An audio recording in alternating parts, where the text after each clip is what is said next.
Kamusta mga ate, kuya, beshi? Si Chari po ito mula sa The Sun, Moon, Stars, PH Tarot. Ipapaalam ko lang po na ito po ay isang general read o pangkahalatang pagbabasa at maaring hindi lahat ay magtugma sa inyong sitwasyon. I-check din nyo ang inyong Moon, Rising at Venus sign.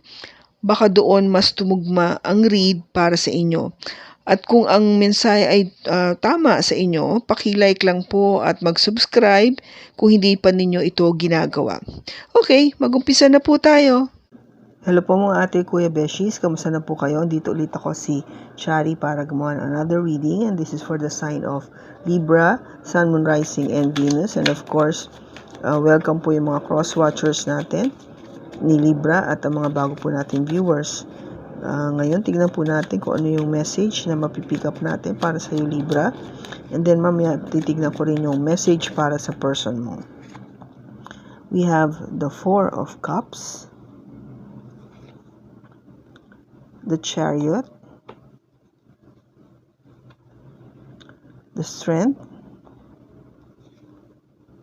the King of Wands, and the Hierophant. Bottom niya, Libra, is the Hangman. Okay, Libra. So, ito, Hangman, this is an energy coming from a Pisces. Sa ngayon, things seem to be not moving, no? Medyo parang walang galaw, walang movement, walang development, walang interaction. And dahil dyan, kasi with the Five of Pentacles, pakiramdam mo, parang hindi ka binibigyan na ng halaga o importansya o atensyon. No? Parang binabaliwala ka na, o hindi ka, sabihin natin, iniwan ka lang sa ere, or something like that. Now, possible that your person might be involved with another person, no? May third party, kasi with the Three of Cups. Or, this could be also na mas preferred niya na mag-enjoy with other people. Yung barkada, tropa, makipag-inuman, makipag-sosyalan, as being with you compared to us being with you, no? Ganun yung dating.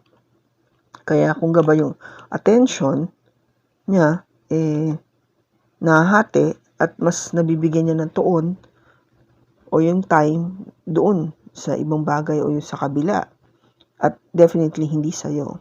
Okay?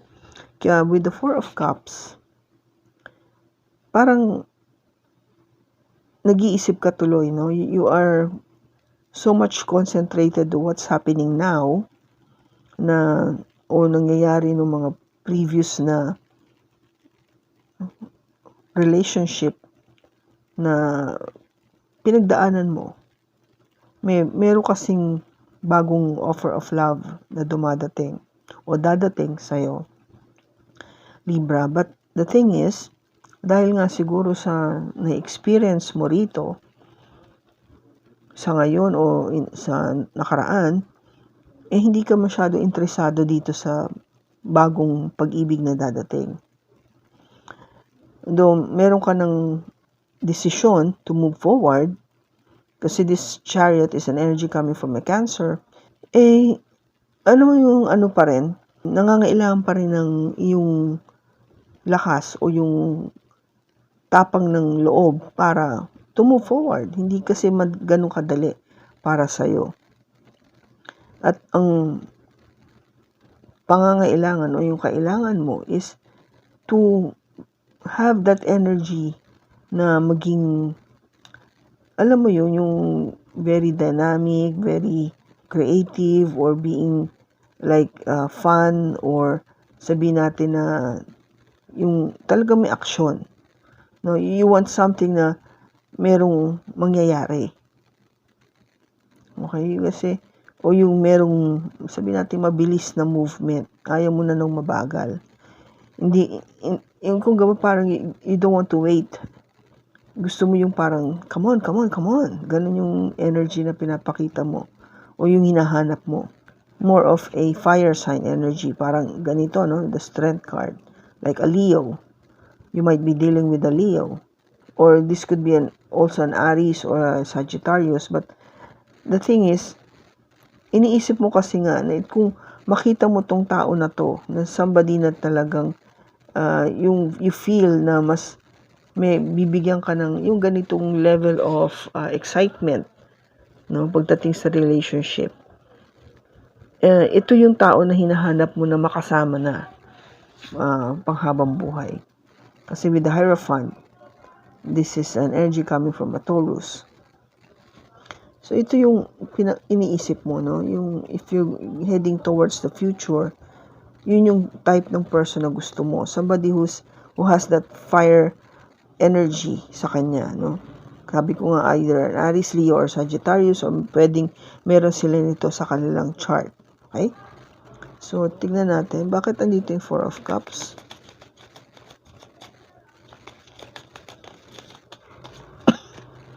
This wants to come out. The Hermit. The Two of Swords.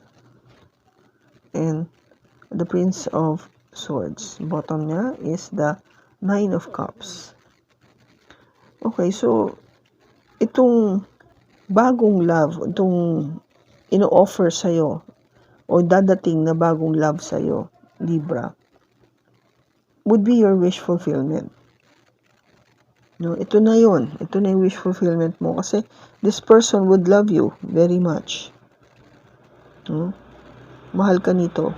And like you, itong energy ng Queen of Swords, malamig man, pero logic din ang gagamitin niya. So, yung pareho, makikita mo kung gaano siya kabalanse is because gagamitin niya yung kanyang pagmamahal o yung kanyang emosyon at pati kanyang pag-iisip, ang kanyang logic pagdating dito sa relationship na to. Okay? Kaya, yung iniisip mo, no, o ayaw mo pansinin ngayon, itong bagong love na to, talagang dapat mong pag-isipan mabuti with the Hermit. This is an energy coming from a Virgo. Diba? Sabi ko, dapat mong pag-isipan with the Two of Swords. Make the decision na talagang, okay, sige, dapat bigyan ko to ng time, hindi yung wag mong ibaliwala. Kasi, gusto niya itong tao na to na maging, alam mo yon, yung very honest with you. Prangka siya. Sasabihin niya, straight, na, oo, I like you, I love you. Ngayon, bakit andito yung Strength card? We have the Star. We have the Prince of Cups, the Ten of Swords, and the Seven of Swords. Bottom niya is the Two of Cups. Do alam mo na talaga itong tao na to is the one for you kasi with the Two of Cups at ito yung wini-wish mo, no? Matagal mo na pinipray from the Star. This is an energy from Aquarius and alam mo na pag nag-offer to sa'yo ng love, alam mo yung talagang magiging masaya ka. Pero ang nangyari is parang instead na mag-move forward, parang nagkaroon ng ending. Yung ending na to, ang dinulit niya kasi is something na hindi ka sigurado. Kasi, what I mean hindi sigurado is because merong nagawa yung person mo na hindi maganda. Ngayon, yung hindi magandang ginawa is maybe because baka meron siyang hindi pinagtapat, hindi siya naging honest, or meron siyang nilihim, itinago, may kinuha, yung mga something like that na nakakapag-suspecha ka talaga na ay nako, kahit na pala wish fulfillment ko to, but still, hindi siya no? Yung offer of love na sinabi niya, hindi totoo. You didn't find this offer of love to be true. Kasi nakita mo yung parang kasinungalingan na nangibabaw o yung pagkakamali na ginawa niya. Yung hindi pagsasabi ng totoo. Kaya kung ba parang ang dami, no, natapos yung kaligayahan mo o natapos yung parang pinapangarap mo na sa relasyon na ito. But andito yung King of Wands. We have again the Hangman, the Empress, and the Five of Pentacles. Bottom niya is the Prince of Pentacles. So, mabagal yung may action tong person na to na hinahanap mo, pero mabagal. Which is, kung gaba para sa'yo is, dahil sa kabagalan, wala tuloy nangyayari, no, with the Hangman. So, yung akala mo na ito na magbibigay sa'yo ng love and abundance, no, pero parang hindi. The more na ang nangyari nga, hindi ka pinapansin. You're not given that rightful love and attention that you deserve. Kasi kung andito yung energy ng Empress, no? The Empress doesn't chase. Siya ang hinahabol, hindi siya mga habol. So yung standard na yon, ina-maintain mo siya, no? Na talagang hindi ako bababa para alam mo yung magmakaawa or what, but ito ko Kung gusto niya ako, siya ang lumapit. Now, ba't andito yung Hierophant? We have the Ten of Cups, the Sun, and the King of Cups. Wow.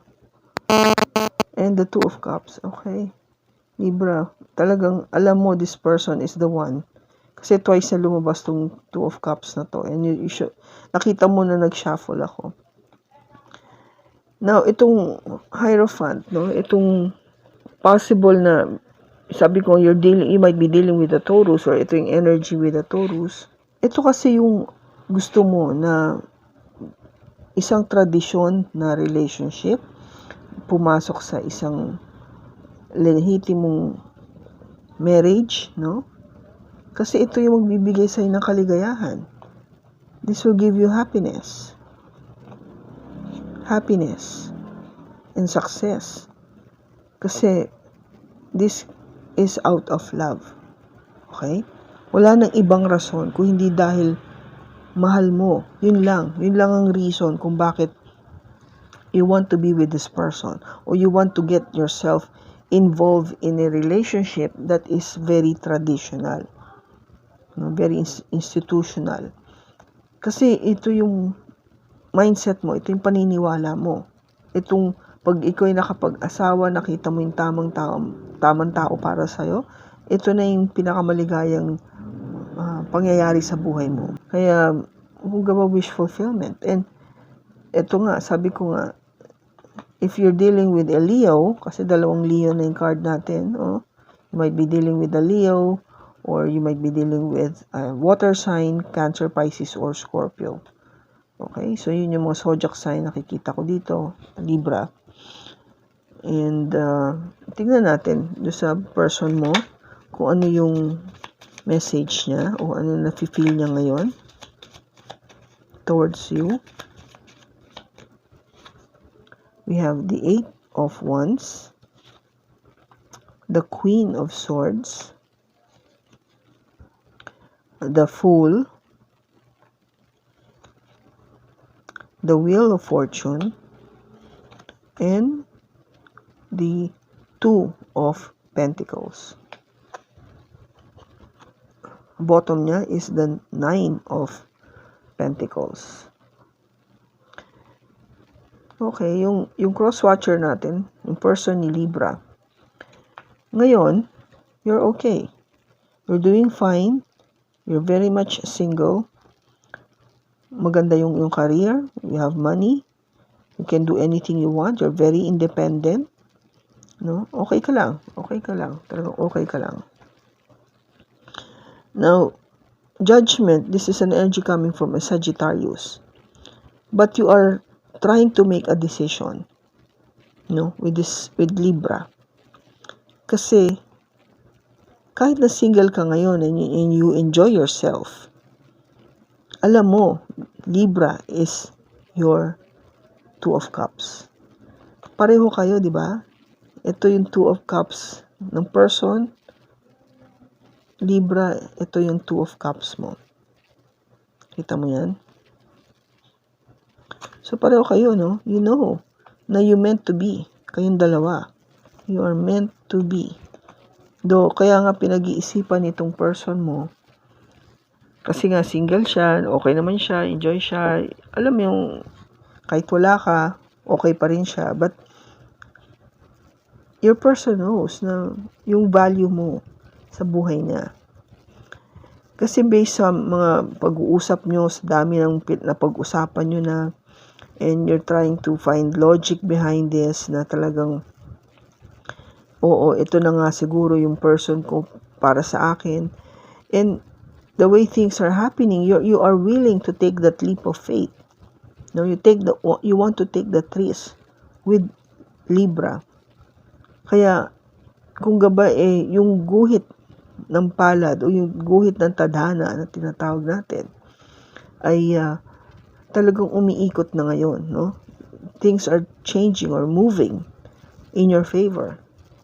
Kaya kung gaba, you need to make that decision with the Two of Pentacles. Stop trying to juggle your thoughts about this.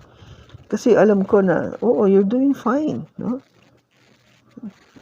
You're doing fine kasi nga, kung gaba parang anong inisip mo, yung independence mo or being with Libra. Those two things are what you are thinking about. Kasi, sabi ko kasi, okay ka ngayon. Even without Libra. Pero you know yung value nito sa buhay mo. Yung added value nito sa buhay mo. Kaya, you're trying to make that decision. O paano ko ba to i-juggle? Paano ko ba to alam mo yung papantayin? Okay, so let me see. Bakit andito yung Fool?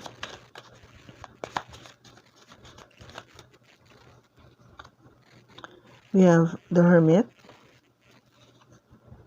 the Knight of Pentacles, and the Page of Cups. Bottom niya is the Page of Pentacles. So yung risk, no? You're willing to take that risk and make that offer. Make that offer, solid offer and solid love. Napag-isipan mo na to ng malalim, ilang beses na, matagal na. Talagang, kung ba parang pinag-aralan mo mabuti, no? Tinignan mo. Yung nga lang, medyo mabagal. Mabagal yung pag-o-offer mo ng love and attention dito kay Libra. Kaya siguro, ang gusto niya is something na talagang, umaksyon ka na. Kung ba parang, are you not going to make that proposal? Magpo-propose ka ba sa akin ng marriage or what? Ano na bang gagawin natin? Ano na bang patungo ito? Parang give me something na I could see na may future ako sa'yo. Kasi that is the one that would make me happy. Ikaw, kung ba parang, teka muna, I just wanna make sure na ito talaga yung tamang path o tamang decision na gagawin ko for both of us. Most especially to me. Kasi nga, sa ngayon, I'm doing fine by my own. Bakit andito yung Two of Pentacles? We have again the Strength card. So pareho kayo may Strength card, Ace of Pentacles, and the Page of Swords. Bottom niya is the Ten of Pentacles. Pareho kayong merong Ten of Pentacles. Well, ikaw yung Ten of Pentacles, siya yung Ten of Cups. Parehong happiness and everything that you wanted. Diba? Ito, hindi lang happiness pati pera, diba? So, you want it all. Now, ano ba yung, itong pagja-juggle mo kasi, ang kailangan mo talaga is lakas ng loob, no? Be courageous about this. And really speak your mind, no? With the Page of Swords. Pag sabi mo na ng prangka, ano ba talaga na ang naiisip mo dito? What you wanted is a new beginning. Panibagong pag-uumpisa. Something that would, we could start all over again. Kung meron man tayong hindi napagkasunduan sa past, then let us start all over again. What is really needed is really communication. Pag-uusap. We need to talk about this. Kasi kung ba ikaw, yung person, no, cross-watcher natin, malalim na yung yung pag-iisip mo dito. Kung ba, inunahan mo na si Libra na mag-isip ng malalim kung ano nang gagawin. Kaya nakakaramdam siya ng akala niya hindi mo na siya mahal o hindi mo na binibigyan ng panahon kasi nga mabagal, ang bagal ng ginagawa mo yung pagkilos mo. Kaya tuloy pakiramdam niya hindi na siya importante. Binabaliwala mo na yung relationship. But you are just trying to be cautious about things and trying to make sure that you are doing the right thing. Kasi ang gusto mo nga is to have everything. So, tingnan natin kung ano yung message pa. Okay. It says here, appreciate this moment. Every situation is an opportunity to grow and find love. Okay. And then the other one is love endures. Love does not give up or lose faith. Love is hopeful and withstands every situation. Okay? So, yun, di ba? Very, very on point sa nangyayari sa inyo ngayon. Be willing to express love. Express love to receive love. Yes. Tama, no? Express mo. Ikaw kasi parang dahan-dahan ka pa Kasi nga iniisip-isip mo pa kung anong gagawin. Okay? Kasi nga okay ka naman So, I hope nakatulong ito sa iyo, Libra. Maraming salamat sa pagsama mo sa akin sa pagbasa na ito. Sa susunod po muli, ingat ka and God bless.